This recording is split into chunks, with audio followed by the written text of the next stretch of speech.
Bueno, ikusi besteik ez dago, hau da gure ikastolak egun daukan patioa, Grisek jantzitako kirolzelai batetara mugatzen dena. Jakin badakigu naturak eta landareriak eta inguruan eukitzea izugarrizko onura egiten diela aurrei beraien garapenean. Eta guzti horrek mugituta, hasi genuen patio hau eraldatzeko prozesua. Oso prozesu polita izaten ari da.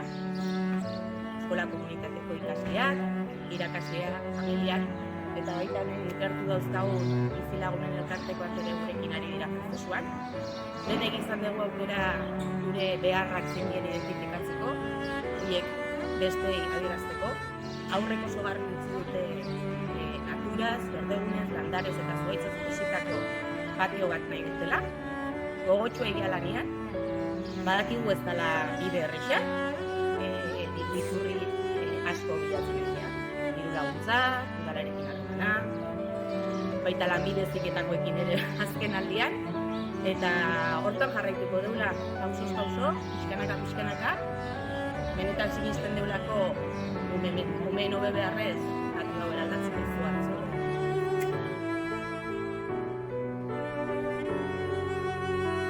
Lehenengo fasea izango da diagnosia, eta bertan umeei kanpo espazioa sortzen dizkien sensazioaz pixkat hitz egingo dute. Horretarako detektibe bihurtuko dira eta pixkat hausnartuko dute ea ikasle bakoitzak bai neskak eta bai mutilak patioan zein leku duten jolasteko.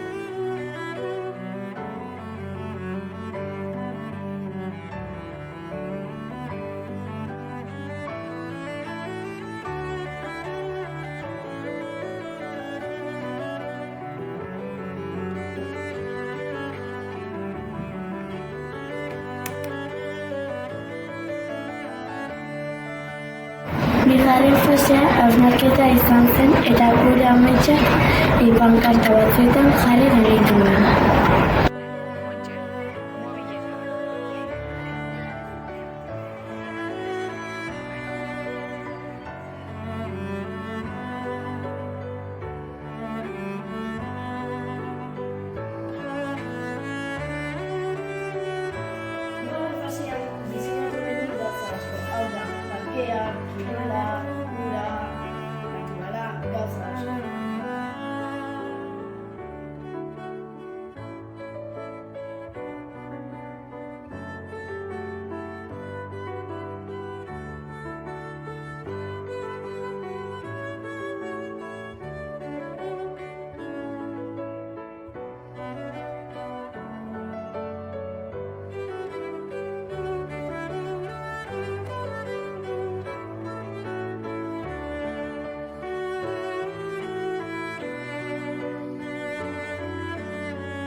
Ikasleen beharrak atzeman genituenean, 5 gune aurreikusi genituen.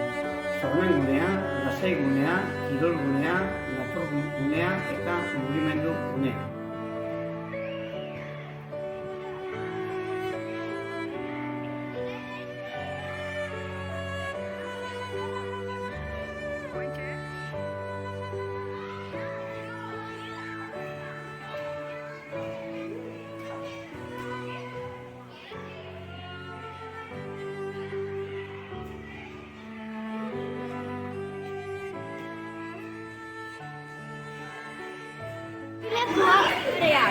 Lasai egoteko tokia. Egurrezko parkea. Patinak. Uaitza. Patiantea. Patia guztia estali. Berar artifiziala. Kolumpia. Egurrezko parkea. Parke naturala. Naturgunea. Puzgarriak. Tobogana. Tirolina.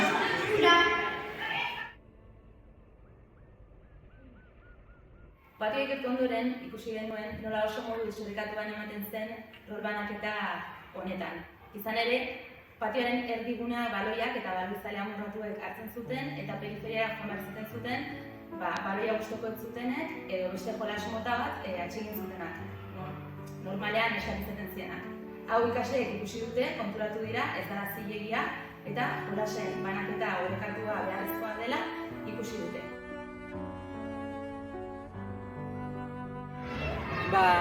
Ikasturte honetan, jolas garaien berrantolaketa honetan, batukiago proiektua epe luzera begira, baina momentuan bertan ere ikusi dira gauza asko aldatu ditzazkegula, edo egokitu edo moldatu.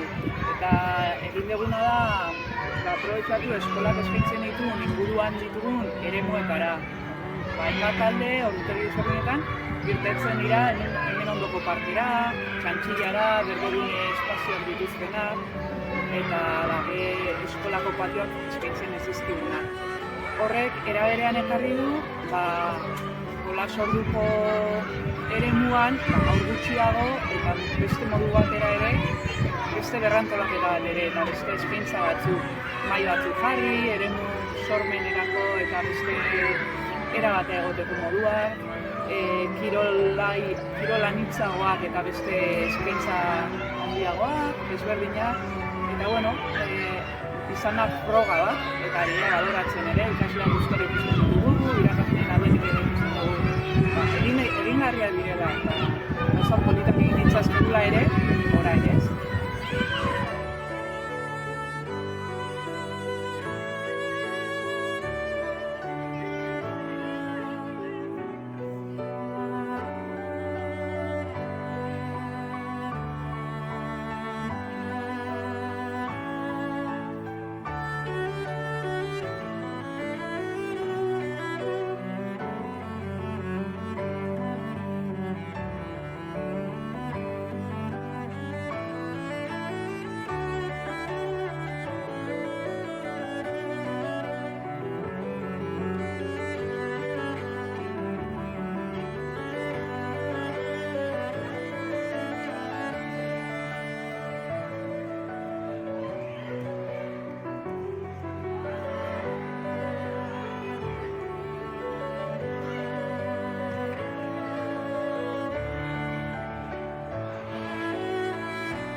Kanpo espazio erabiltzen ditugu, eta guk ere naturarekin bat egiteko honen eraldaketare beharra sentitzen dugu.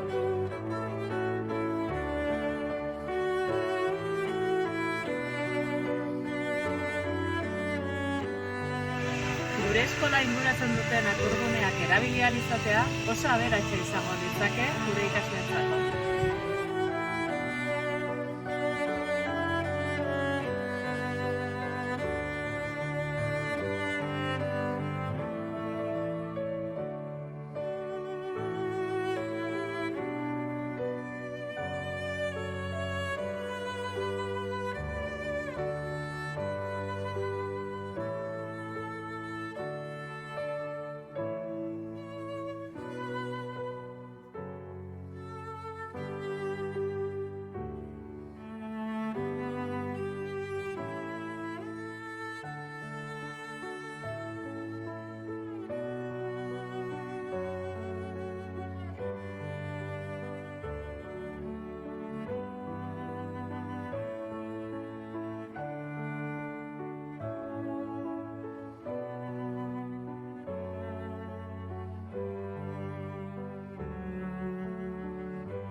Patioaren eraldaketan gure helburu nagusienetariko bat izango da gure espazioak berrantolatzea bereziki naturari garrantzi handia emanez.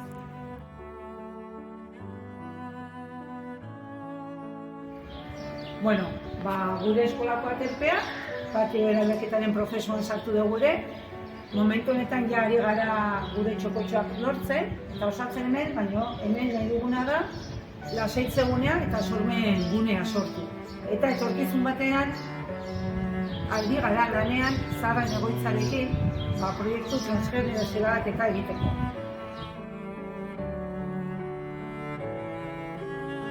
Bueno, orain lehenengo gauza amesten jarraitu. Hoi izan dela proiektu honen ardatza, hasieratik, gure patio amestea. Eta bai sortu ditula patio eraldaketa proiektu handi honek, barruan sortu ditu proiektu txikiagoak. Azkenian proiektu handia gauzatzeko behar ditugu baliabideak, batez ere ekonomikoak, ez ditugunako haindik, bide hortan lortzen ari gea. Saiatzen ari gara lortzen, gero behar ditugu baimenen baliabideak eta oraindikan bilera asko ditugu eta hartu eman asko ibarri ditugu aurretik. Baina zentratuko gea proiektu handi honek sortu ditun proiektu txiki horietan, gure helburu eta ardatz handietako bat da natura ekartzea patio hontara eta ikasle hauengana eta baditugu inguruko naturguneak gure ganatzeko proiektu txikiak, baratza proiektuak, badatozen ikasturteetarako lana eta ametsak badaude oraindik, orduan hortentxe jarraituko dugu lanean.